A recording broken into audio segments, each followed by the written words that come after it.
He's the rock king of Boston, and in his honor, Boston Mayor Marty Walsh declared today Peter Wolf Day in the city. He made the proclamation at the New England Center and Home for Veterans, where Wolf gave a little performance from his great new album, A Cure for Loneliness. Hang around the station, got another empty track. You know, life is like waiting for a slow train, but it's never coming back.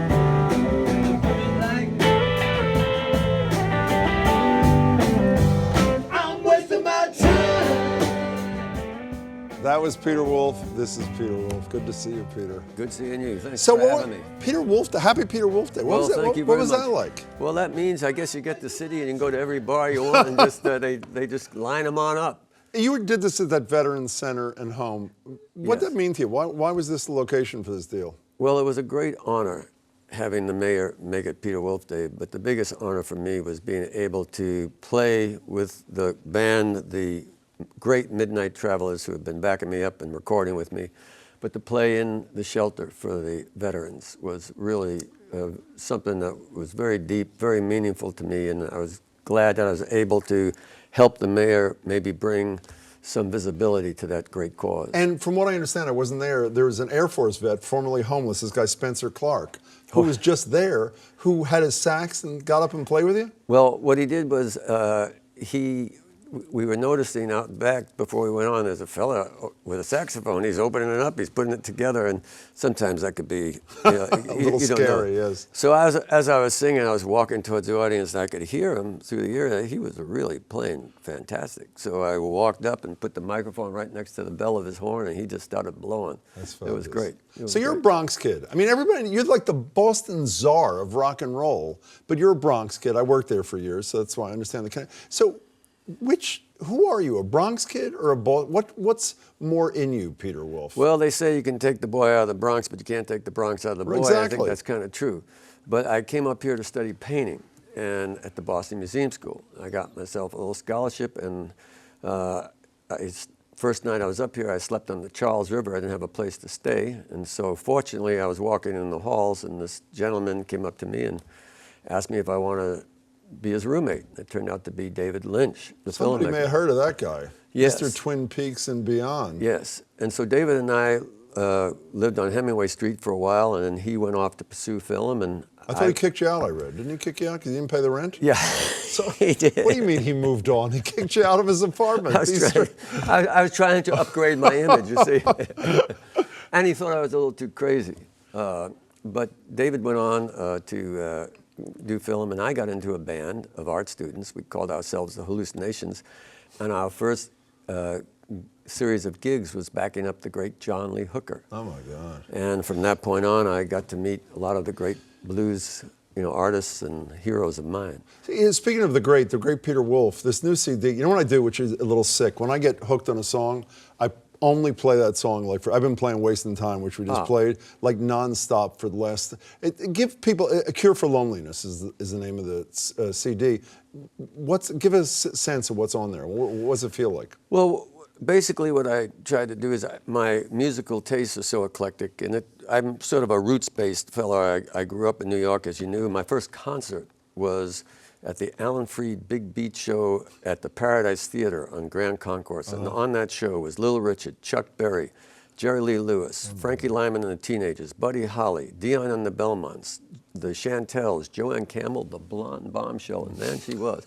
I was 10 years old, and I was baptized at that point into rock and roll. So that became my fixation. And through that, I started listening to, as a kid in the Bronx, to WWVA, Wheeling, West Virginia. You'd get it on the AM radio, and I started learning about bluegrass. And then when I came to Boston to study painting, I got to meet a fellow by the name of Jim Rooney that ran the Club 47.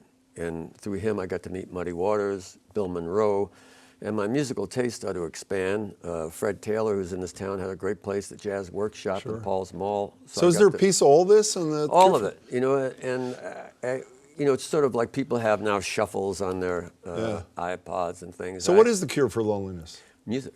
It is. Music has been my cure for loneliness. You know what's unbelievable? I mean, you're sitting here totally relaxed and whatever. If you go to a Springsteen concert, you say to yourself as you're sitting there, there's no way there can be higher energy than at a Springsteen concert. And then all of a sudden you appear and you elevate the energy level in ways that are indescribable. What's doing the Springsteen thing like for you? Well, you're being most kind. Well, I'm being most true. Well, thank you. Well, Bruce is, you meet certain people that you know, and Bruce happens to be one of the what you see is what you get. I'm so glad to hear He that. is one of the nicest people and most generous people. I met Bruce early on when he was struggling to try to get his career going, and he was going through lots of lawsuits. And so he and I would take walks down 9th Avenue together in New York, and we just remained friends ever since. And I hadn't, after the Jay Giles Band, we went our separate ways. I didn't perform for 10 years. And one day I was at a concert, and Bruce came up to me and said, "Hey, man, you joining me tonight?" Like, "What are you talking about?" I said, "I haven't played in 10 years. He said, "You're one of my favorite frontmen. Come on up." That's so I said, great. No, Bruce. And people around me thought, "You're crazy." And he The rest called me is up. history. So let me ask you a couple of quick things. You don't seem to be upset that Jay Giles is not in the Hall of Fame. I'm upset about it. Why are you not upset? Well, you know, you can't be upset. It's a committee. If they vote you in, they vote you in, and you know, it's a nice honor. I've done a lot of events for the Hall of Fame, but You should be in. Roadrunner or Dream On should be the official rock song of Massachusetts. Which one? I'm not sure. I have to give that some thought.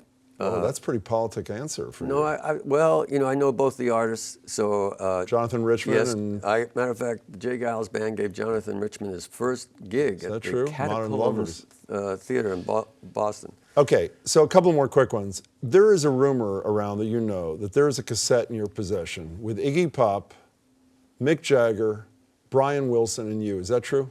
That's the first I heard of it. Is that really the first you've heard Yeah, of it? that's Raise the your first right I've- hand and say that. First I've heard of Let's it. move on. Okay, can I say how old you are?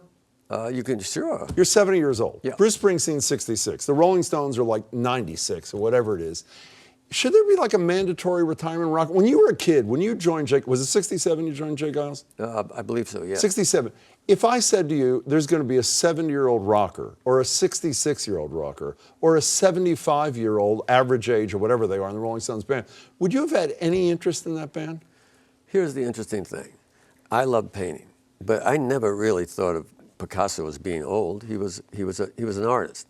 Well, I got to see with my dad, who was an opera, I got to see Louis Armstrong.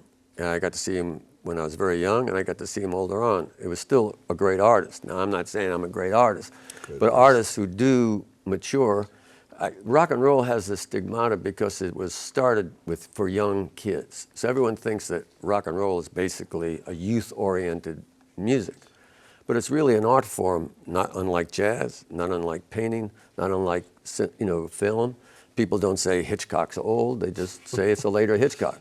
So I like to think of The Cure for Loneliness, the new album, as later Peter Wolf. Perfect. The Wolf of Goof and Mama Tooth with the green teeth still carrying on. Happy Peter Wolf Day, Peter And thank Wolf. you for letting me be on here. And You're going to be on the radio tomorrow with me and Marjorie Egan. I'm looking forward to it. Peter Wolf, I love this guy. Never retire.